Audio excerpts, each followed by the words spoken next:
Hello everybody, my name is Kafas. I am a third year social work student at UCT, and thank you for having us here. We are very grateful to have this opportunity to present our ideas, so thank you. Good morning everyone. My name is Viwe Tafeni, and I am also an undergraduate Bachelor of Social Work student at UCT. As you probably can see from our faces, we're a bit more mature than the average student in undergrad.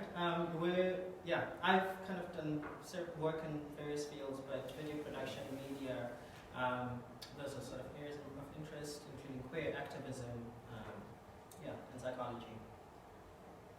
So our paper is titled Experiences of Two Male Students in Social Work, Thinking of Underrepresentation of Men in Care Professions as a Structural Issue. Fantastic. So how we planning to do this is that we are just going to give you an overview of our abstract, and then I will share what my experience has been, and we will also share what the experiences really have been, and you can also conclude with it. Okay, cool. So are you guys cool with that here? Can we just say that we're extremely nervous to be in front of people? It is particularly intimidating because I realize that most of the people that are in this room are pretty accomplished. So it's just like, great. There you go, as undergrad. There you go, as undergrads, just coming up doing it. But I guess the big attraction to the conference was the fact that it is a student conference and the fact that we're talking about decolonial, decolonizing psychologies. And then a part of why perhaps our abstract was chosen was that we are undergraduates, and so we're very new and fresh into the field, and therefore we thought we would particularly bring interesting views. And they also wanted to particularly privilege our voice, because oftentimes these spaces have been dominated by academics and well-accomplished people. And so part of the decolonizing knowledge is to decolonize the entire process of knowledge production. And we're so excited and extremely privileged for us to be standing in front of here. So, so the rise of student protests in the past few years gave popularity to the discourse of decolonization. This discourse has in turn challenged universities across the country to adopt a new mandate to decolonize higher education in South Africa. While the meaning of this is highly contested in higher education South Africa, one of the main clear themes of decolonizing higher education is increasing access of underrepresented minorities within higher education institutions. The training and the practice of care professions like nursing, social work, teaching, and many others have traditionally been perceived as feminine. It is thus unsurprising that the gender gap in these professions is still alarmingly wide, yet no significant progress has been made to encourage young men to take up and even remain in these professions. The purpose of this paper, therefore, is to share our personal experience in light of the seeming silence of the profession to address gender transformation in the training and the practice of social work.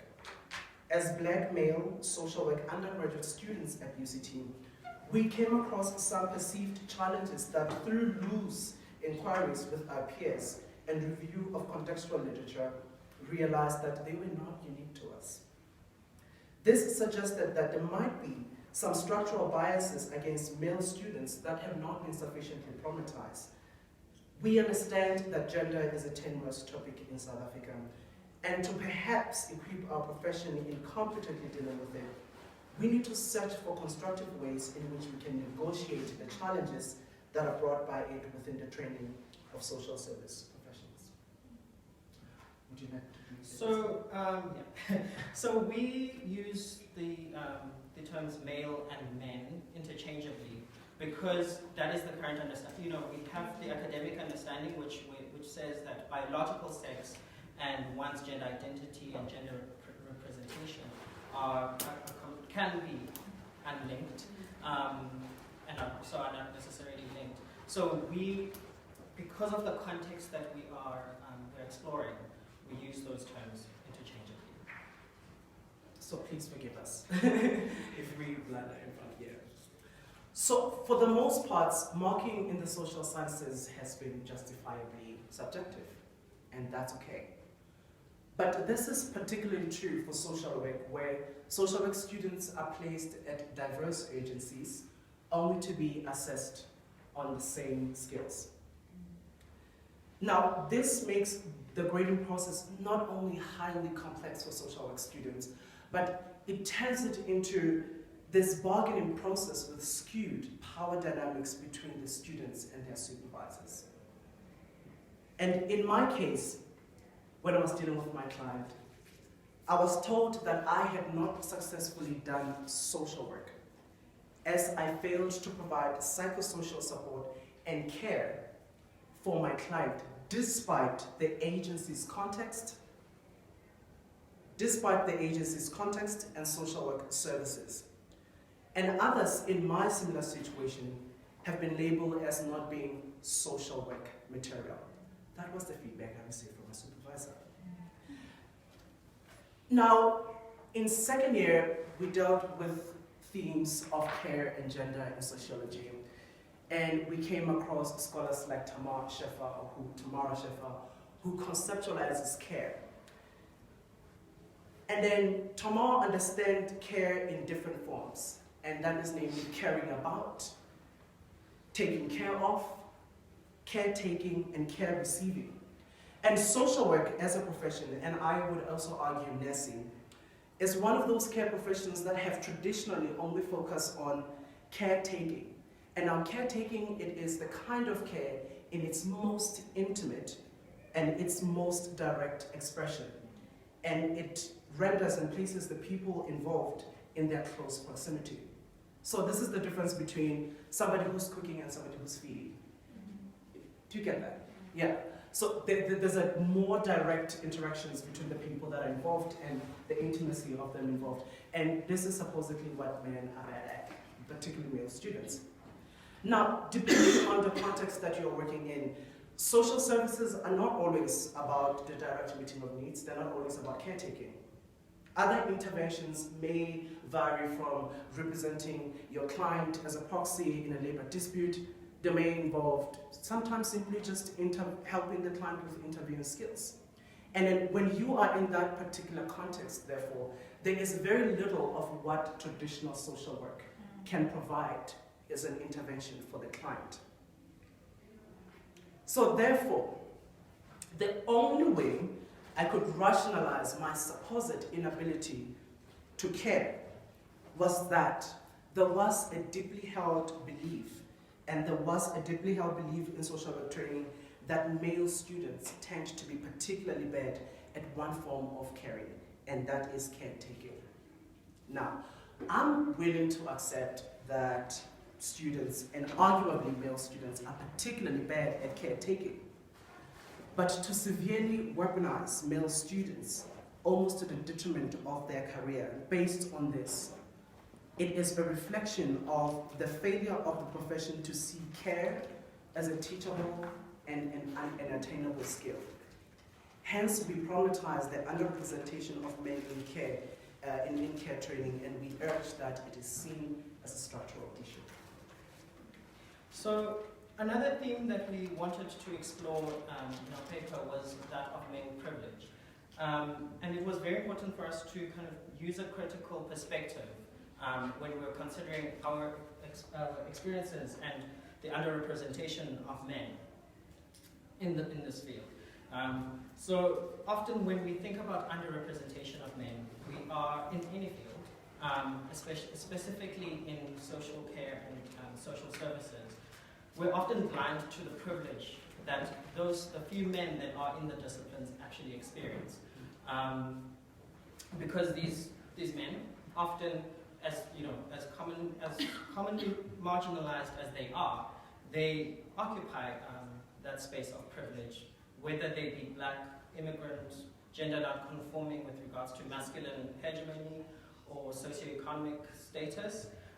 They still occupy these positions of power and privilege. So patriarchy, sexism, gender stratification exist and are reproduced in the disciplines and in these spaces where men are underrepresented. If you consider that heads of departments, senior faculty are still men, even though women make up the bulk of master's programs candidates, there's along the way to getting to the master's program, the people that get the recognition of lecturers and mentors are usually men. So it is not our intention to discredit any work of excellent and thoroughly earned achievements of any men who are professionals or students, but it is to bring an awareness to the criteria that we use to merit them. Why would this particular person be suitable for the role or for a particular appointment over, say, someone who is a woman or who isn't a man? So the disciplines of psychology and social work, we hope, can decolonize using aspects of critical theories, critical research and practices that problematize the structural biases that exist and also construct new understandings of what it means to be a man in these services. Thank you.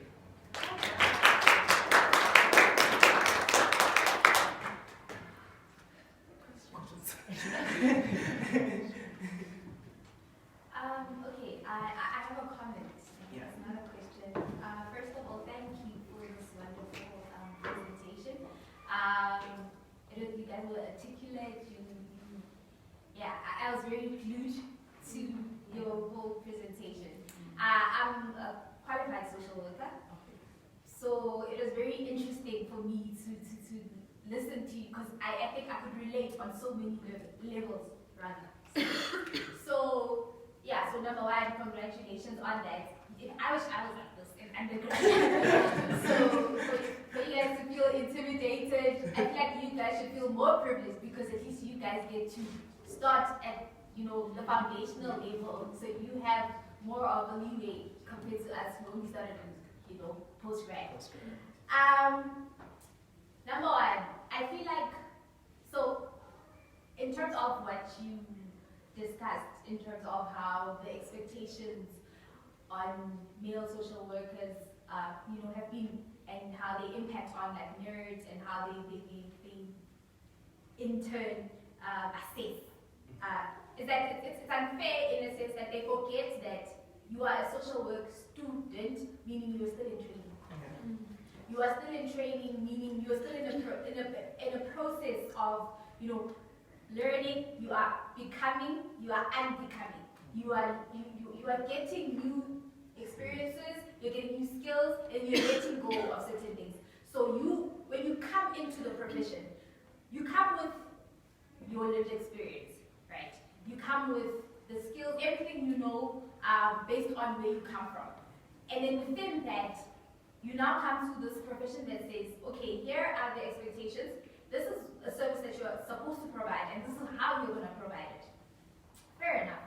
But they need to understand that it's a process. You don't just wake up and you're able to empathize with people. Empathy can be learned. Yeah. We didn't know. We knew that, okay, I love working with people, I love helping people. But even within that, we would fall more onto sympathizing, which is not how you intervene with a client and stuff like that. So I tutor first years, and I tutor field instruction specifically, and that's my favorite line because within that, I make sure that it's as informal as possible, where I create a space where it's more like a social work support group. So I teach you how to become a social worker by being your social worker, right? So in that process, we learn about ourselves, who we are, what skills we have, what we're bringing to the table. What are our stereotypes, what are our prejudices, what are our biases, what are our stereotypes, what we think about other people, and then are we able to learn? And then it's a slow process. You're not supposed to be expected to, get it right from, the get-go. Okay, I think I'm taking too much time. But yeah, I think it's because my profession, and it can be very problematic. Yeah. Because even for us as females, right, as women, social work has this look where if you envision a social worker, it's a woman in a pencil skirt and maybe like a blazer and gender step, and then comes this fierce girl who wears shorts and crop tops and whatever, and then you're not being, a proper, you're not dressed appropriately to be a social worker and things like that. And you're expected to also be humble, and I use that term loosely, right? And then here comes this one who's fierce, who's must fall Amanda. Yes, they teach us to do, social action, theory, and all that, but not really. Like, we are the food puzzle people, but that's not how social work is supposed to be, and that's not how we're supposed to intervene. There's different aspects that are necessary in different instances. So your study is very, very important, and it brings light to an aspect of the field that is not really taken into account. So I wish you all the best, and hopefully you develop it to a point where you can even publish, and then we can read more about it. So that's my 2 cents. Thank you. I also really enjoyed your presentation. Are you suggesting that as male social workers, in certain aspects, you are being almost set up for failure? In your placement, are you being placed in contexts where you cannot showcase certain skills simply because you are males, and then you're marked down because you don't have the opportunity in those contexts to develop and showcase those skills? Yeah, I think in a sort of short answer, yes, because there is such an emphasis, like Kaifa said, on the caretaking aspect. So there's a deeply held belief of what a social worker is, even in social work training, that this is the type of social work that is ideal, and anything beyond that or around that is kind of, okay, we'll kind of glaze over that. And there's also with regards to the placement, there is a point where one other sort of colleague of ours was placed, and at their placement it was said they can't work with women or females because they're male. And our university organizes our placements for us. So there is that, I want to say, in consideration of the sort of the gender aspect when placement happens. So by failing to do sort of that critical, so that's why we're emphasizing a critical awareness of gender. So using feminist theory, using feminist understandings, using critical studies of men and masculinities, so that you can understand the person that you're placing in that environment, but also the placement that you are requesting for a student. Also, I think there are also 2 important elements to what we've discussed. A part of it speaks to the conference in the sense that we are co-constructing new psychologies. And so when you look at social work, because it's been so obsessed with purely caretaking, much of the theory and the practice is based upon that. But because now you send students to such diverse agencies, where not all the skills that could be applicable in caretaking would be applicable. For example, in my case, where I was in a rehabilitation center, where I was dealing with people with physical disabilities, and then you found that now they would have to go back and negotiate with their employer their contract of employment. As a social work student, I was sitting in meetings with human resource managers and all of that. There wasn't a point of that exposure and practice that required me to do, let's say, psychotherapy. And then because of that, then I was said, oh, it's because you're not caring enough. And then I'm just like, I am not understanding that comment. That's great. I get why you should have it. But when you look at the context of this, I don't think it's applicable. And the moment when I began to raise those issues, then I was called stubborn and then not wanting to learn and all of those things. And therefore, hence I'm saying that the only way I would probably rationalize it, because there's also like an undertone of having a male student as a supervisor is just additional work. So that it's like get ready for them, they're coming. And so there's really that undertone that is sort of play, and we are hoping to exploit more with us. Any other comments or questions? Thank you very much. Thank you.